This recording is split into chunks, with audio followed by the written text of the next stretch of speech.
Jaf ta mère!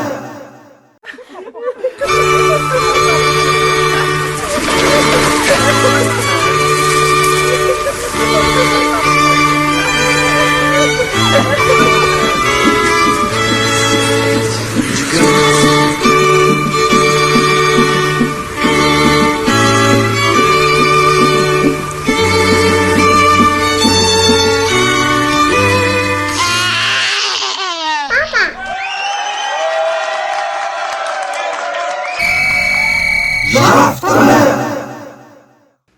Bonjour et bienvenue dans le numéro 60 de Jaf ta mère, l'émission de l'association Équité Parentale depuis le Périgord Libre avec Stéphane sur RLP 102.3. Aujourd'hui, voici la seconde partie de la discussion avec Véronique Gentreyer de l'association Planète Enfants et Développement qui intervient au Cambodge, au Vietnam, au Népal, au Burkina Faso, entre autres, dans le monde de la famille. Nous avons vu la semaine dernière le début des différences des structures familiales européennes et d'Asie du Sud-Est ou des pays concernés. Nous allons donc aujourd'hui continuer ce voyage dans le multiculturalisme, les différences civilisationnelles et sociétales des modes familiaux que nous allons observer ensemble et discuter autour de quelques musiques en provenance de ces pays. Voilà, c'est une petite émission plus sympathique et plus légère que d'habitude que nous allons goûter ensemble. Ne bougez pas, c'est juste après ça.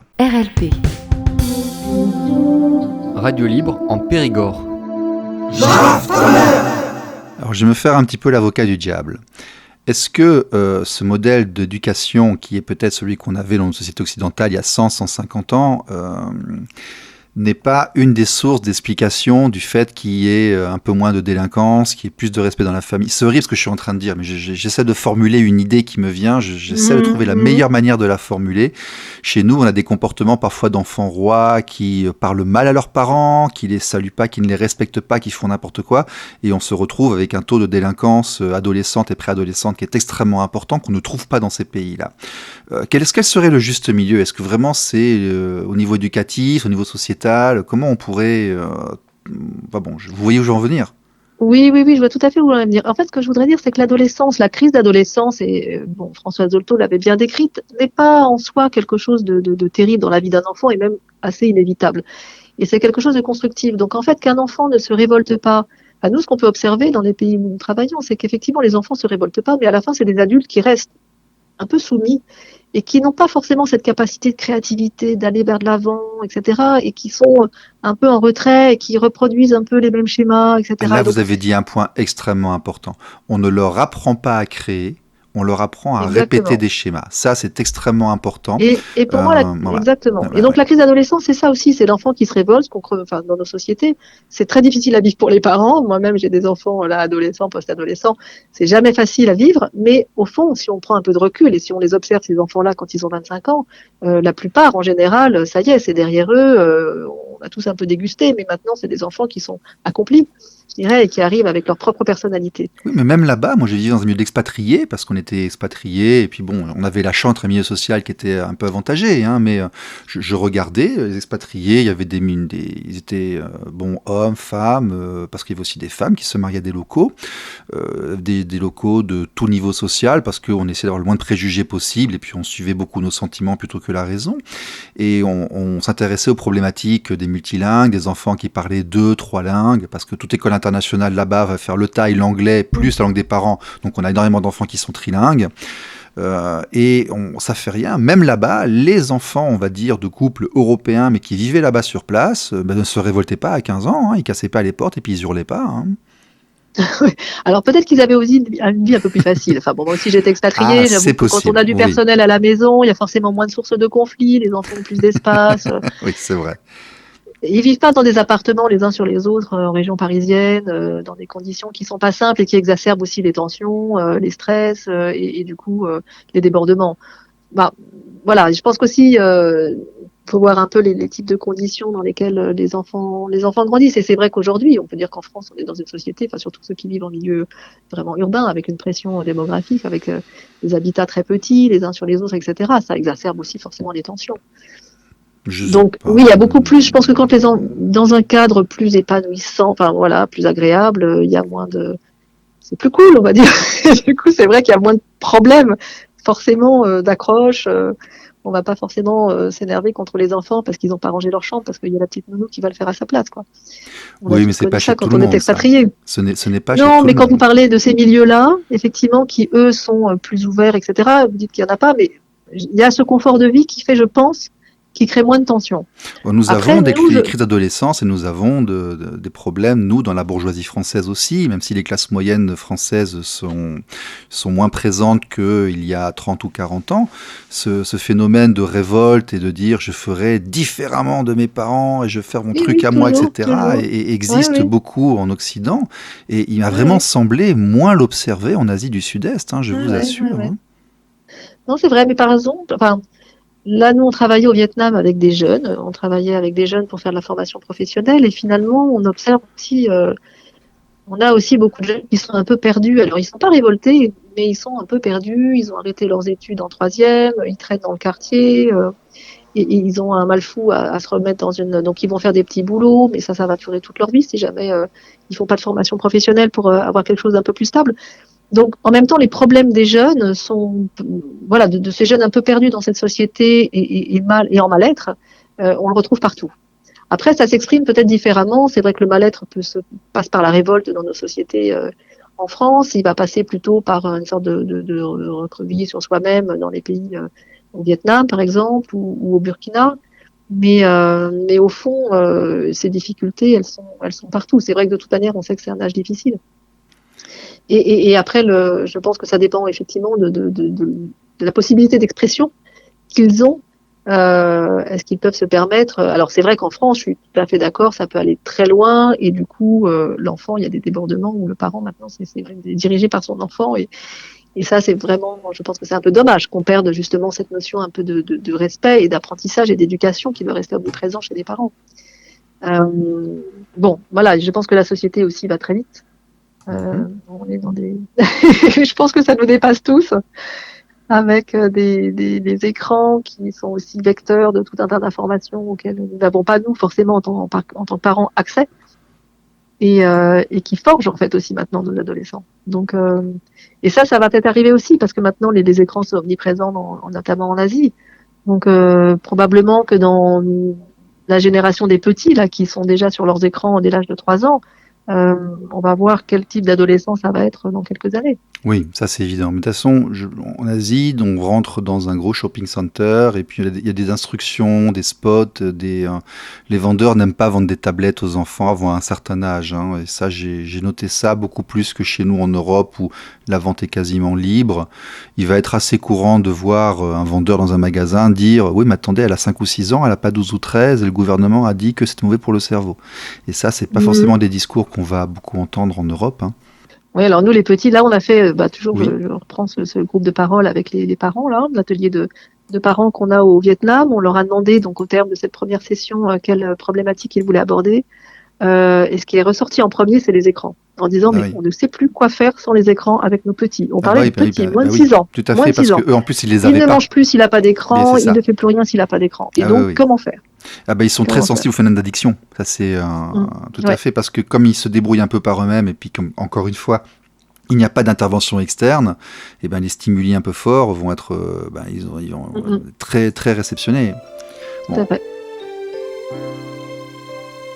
តើស្នេហ៍ជាអ្វីស្រីនៅមិនយល់សែនឆ្ងល់ត្រូវសួរគេឬខ្លួនឯងរឿងរ៉ាវស្នេហានាងណាតាំងតែរួងរងចំបែងត្រូវថ្លែងរៀបរាប់បែបណា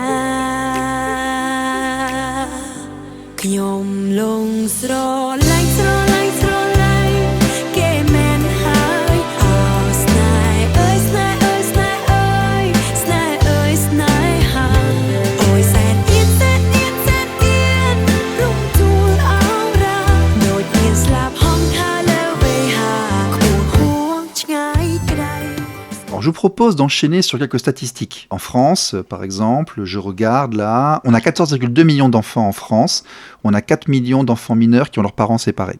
C'est énorme, hein.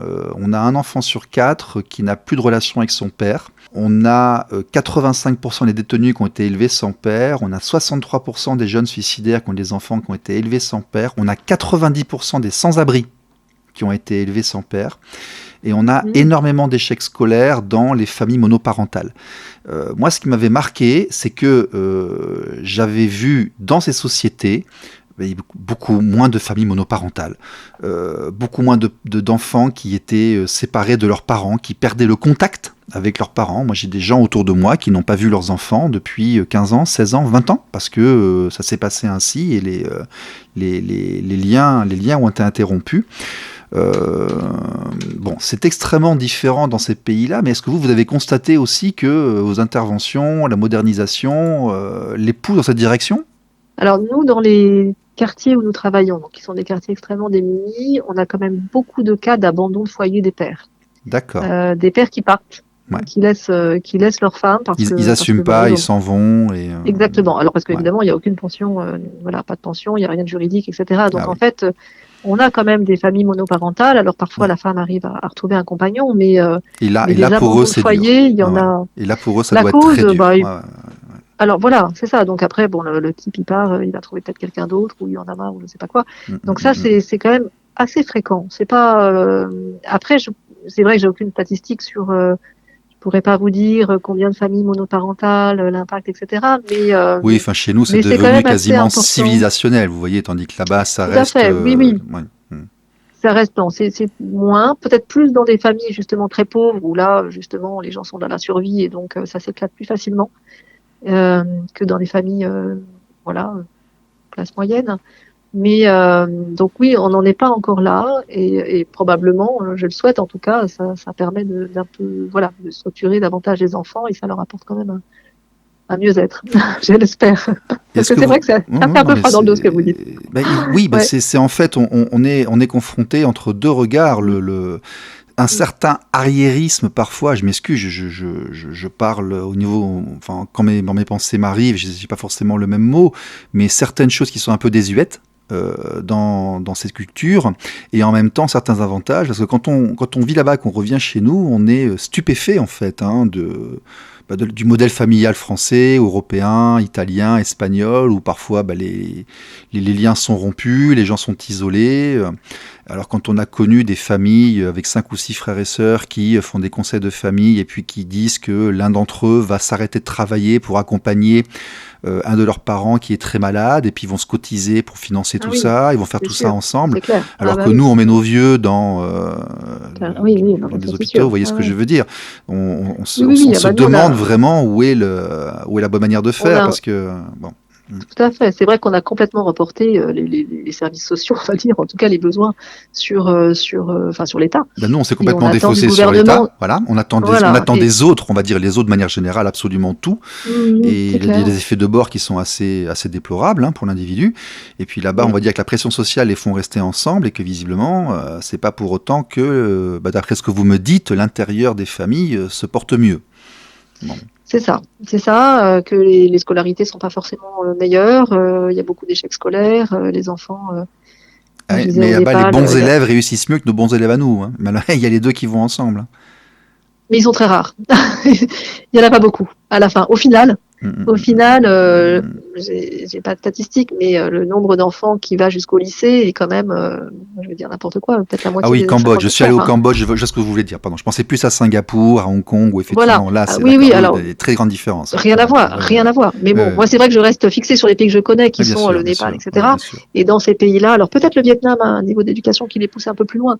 Le Vietnam va dépasser la Thaïlande bientôt, au niveau de leur chiffre économique, ça pousse bien. Hein. Oui, c'est ça. Mais au niveau de l'éducation, je pense qu'il y a encore beaucoup d'abandon après la troisième, des enfants qui vont jusqu'au lycée, ça reste encore rien à voir avec la France, quoi. Donc il y a quand même encore beaucoup d'échecs scolaires, d'enfants qui sont en grande difficulté scolaire. Après, c'est lié à tout un tas de choses et pas forcément au fait que la famille soit éclatée, justement, parce qu'elle l'est pas forcément. Hein. Il y a tout un tas d'autres facteurs. Mais au final, il y a aussi, on retrouve presque au final ces difficultés-là. Mais parce que c'est aussi c'est bien de pouvoir compter sur la famille et c'est très précieux et j'espère que ces sociétés-là vont le garder. Et nous, quand on travaille avec les familles, justement, on les aide à repérer dans leur famille élargie vers qui elles peuvent se retourner pour éventuellement avoir de l'aide, etc. Donc voilà, compter sur cette cellule familiale, c'est extrêmement important. Mais par ailleurs, comme il n'y a aucun service social, ou très très peu en tout cas services sociaux apportés par l'État, quand ça éclate, il n'y a plus rien, quoi.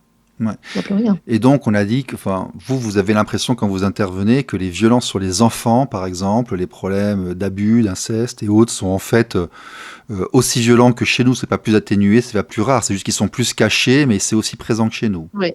Oui, tout à fait. Vous arrivez à cette conclusion-là, vous, d'accord? Oui, ah bah tout à fait. Après, tout ce qui est inceste, etc., je pense que c'est à peu près pareil partout, malheureusement. Et la violence, en revanche, la petite violence, mais qui reste quand même néanmoins une violence, quoi. La petite violence de chicoter son gamin quand il a contredit le parent ou quand il a pas fait le truc, etc. Ça, est, en revanche, extrêmement beaucoup oui, plus non, mais ça, c'est très, très répandu. Mais ça, c'est différent d'aller abîmer son gamin, de le jeter par le balcon ou d'aller le violer la nuit. Il y a des critères, enfin, il y a des paliers quand même. Hein. Bien sûr, bien sûr. Oui, non, mais tout à fait. Mais voilà, non, malheureusement, c'est à peu près aussi étendu.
Alors, dernière question. De par vos interventions, vous, comment on pourrait améliorer la vie de ces sociétés? Alors déjà, est-ce que vraiment il faut les occidentaliser? Et ensuite, en essayant, une fois que vous aurez répondu à ça, est-ce qu'il faut les occidentaliser ou est-ce qu'il faut respecter leur culture? Comment est-ce qu'on peut intervenir pour améliorer ce qui est améliorable? Alors nous, effectivement, bon, c'est pas du tout l'idée de les occidentaliser, ça c'est clair, et on en voit bien tous les défauts, on les connaît bien. Non, ce qu'on fait, c'est que, alors on travaille justement sur l'éducation parentale, qui est donc sur des thématiques qui nous semblent vraiment importantes, la relation avec l'enfant, parler à son enfant, par exemple. C'est des sociétés où on parle pas à l'enfant tant qu'il parle pas, donc voilà, on va le mettre au dos toute la journée, ou bien on va le poser dans un coin, et puis quand il commence à... il y a une quantité de syndrome de bébé secoué, c'est absolument hallucinant. Il y a un défaut de formation de la parentalité qui est très fort. Donc, très fort, ouais. La stimulation, etc., et comme vous dites, cette créativité, qui est un peu difficile à trouver, elle commence dès le plus jeune âge, quand on commence à parler à l'enfant, à le pousser un peu à s'exprimer, à le stimuler, à lui faire découvrir des choses. Donc en fait, nous, on part effectivement du vécu des parents, on étudie en fait les pratiques familiales des parents, et on s'appuie sur ces pratiques familiales pour leur montrer comment ça peut être fait un petit peu autrement pour aider à l'épanouissement de leurs enfants. Donc ça, c'est vraiment, donc on travaille plus sur la cellule familiale, sur la relation en fait avec les parents. Donc on cherche pas forcément justement à changer la structure familiale, mais on va plutôt essayer de faire du changement au niveau de la relation parent-enfant pour que les enfants trouvent, voilà, un bien-être, une stimulation, un éveil qui leur permet de développer leur plein potentiel. Donc ça, c'est vraiment au niveau de la famille le travail qu'on fait. Ensuite, on a des travailleurs sociaux, donc on fait beaucoup de, comme je le disais, d'accompagnement familial, qui aussi pareil s'intègre complètement dans les habitudes culturelles, enfin voilà, dans la tradition de la famille, dans la culture de la famille, pour l'aider à trouver un équilibre et à résoudre ses problèmes. Donc, et typiquement, là je vois au Burkina Faso, quand je vois un peu les résultats, on peut avoir des cas où la femme, son mari est prêt à partir, donc elle n'a pas de revenus, elle peut se retrouver toute seule, rejetée par sa famille, parce qu'une femme qui est répudiée ou qui est seule, elle est très mal vue. Bon, la travailleuse sociale va pas lui dire c'est pas grave, tu t'en fous, va vivre ta vie, etc. Va plutôt lui donner un peu comment est-ce qu'elle peut quand même trouver une harmonie avec son mari, comment est-ce qu'elle peut, remettre du dialogue au sein du couple, etc. Alors, c'est vrai que nous, dans notre société, on peut se dire mais non, c'est pas par le dialogue, il faut qu'elle s'en aille, quoi. Mais voilà, dans ces sociétés-là, on remet ce dialogue, et finalement la femme, le résultat. Oui, vu que tout repose sur la famille, on part pas, hein. Voilà. Et donc, en fait, à la fin, on voit finalement la femme elle-même va témoigner qu'elle est super contente parce que grâce à la travailleuse sociale qui l'a accompagnée, elle a retrouvé une harmonie dans son couple et elle est bien et maintenant sa famille est unie et pour elle, c'est le plus important. Donc, voilà. Pour dire qu'on est, de toute manière, nos travailleurs sociaux sont du pays, bien sûr, hein, donc ils ont aussi leur propre culture et ils travaillent avec ça. C'est leur matière. Après, pour nous, quelque chose aussi qui est très important, c'est d'apporter des services d'éducation. On travaille au sein de la famille, mais en même temps, les familles, on le disait, elles travaillent, les enfants sont confiés aux grands-parents, etc. Et en fait, la prise en charge professionnelle des enfants dès leur plus jeune âge, nous semble extrêmement importante. Donc ça fait partie vraiment, c'est une grosse partie de notre travail, comme je le disais tout à l'heure, c'est-à-dire former des professionnels, donc faire des formations qualifiantes, parce que c'est aussi une construction qu'on fait avec les autorités locales, parce que ça n'existe pas. Avoir des formations qualifiantes, former des femmes qui sont des professionnels de la petite enfance, les aider à mettre en place des services de petite enfance, des crèches, en même temps améliorer la qualité du préscolaire, inciter les parents à y mettre leurs enfants pour que, au moins, il y ait une espèce d'éducation qui soit assurée, une prise en charge des tout petits de la meilleure qualité possible.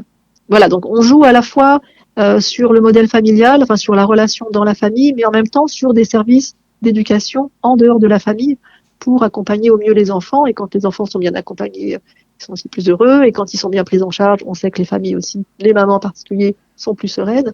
Et donc ça contribue aussi à une harmonie familiale. Juste comme ça, vite fait, là, vous êtes bien reçus par les autorités locales. Ils aiment bien que les étrangers interviennent et leur disent ce qu'ils ont. Enfin, parce que parfois, il y a un problème de face dans ces cultures. L'autre vient nous dire comment être meilleur. Vous êtes bien reçus ? On est très bien reçus. Alors, on n'arrive pas justement en donneur de leçons, en fait. D'accord, on a des bureaux. Très, très important. Voilà, on a des bureaux sur place. Ça fait 20 ans qu'on est implanté dans le pays, donc ils nous connaissent très bien. On a évidemment des agréments. On travaille de toute manière très officiellement. Ah oui, on a des réunions temps avec aussi est important dans ces sociétés-là. Ouais. Exactement. C'est vraiment un chemin qui se trace sur la durée et on échange très régulièrement. Et donc, en fait, ils nous voient plutôt comme pas porteurs de leçons, mais plutôt d'idées. Par exemple, typiquement, si je prends le Burkina Faso, cette formation d'assistante maternelle qu'on vient de créer avec les autorités locales, ils en sont super contents.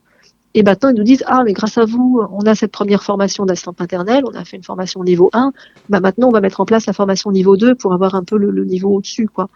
Donc en fait, on n'a pas trop de complexe par rapport à ça, puisque on sait que notre société, à nous aussi, elle a été construite par tous cet échange interculturel, c'était un temps, et encore, on est aussi sous l'influence, bien sûr, de tout un tas d'autres cultures, de toute manière.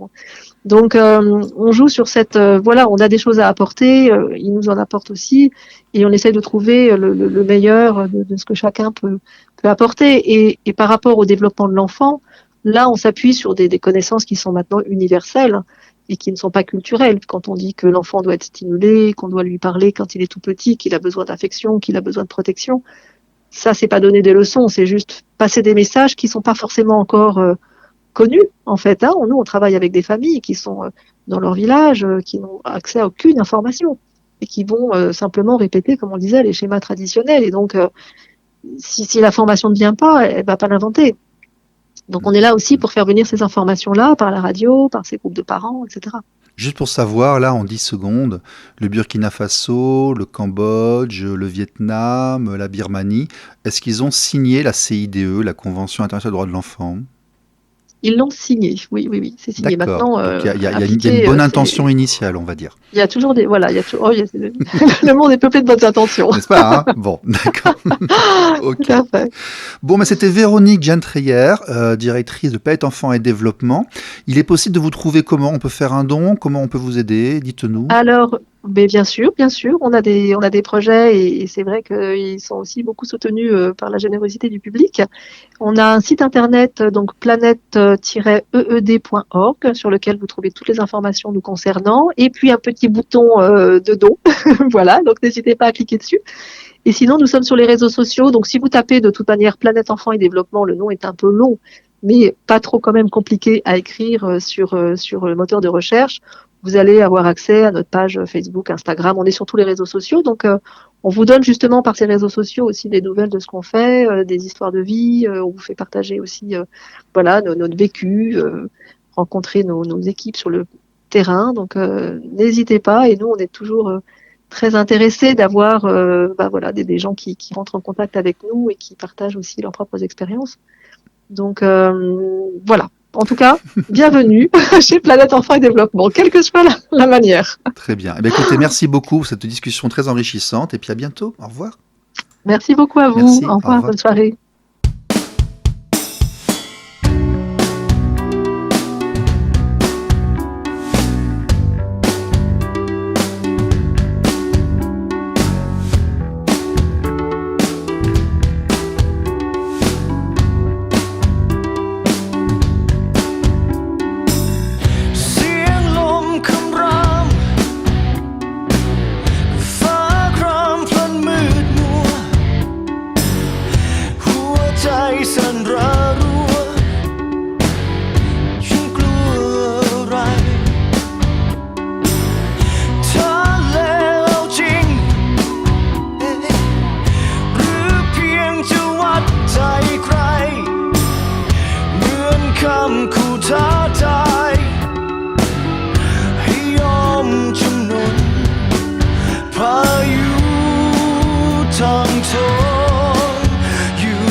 Jaf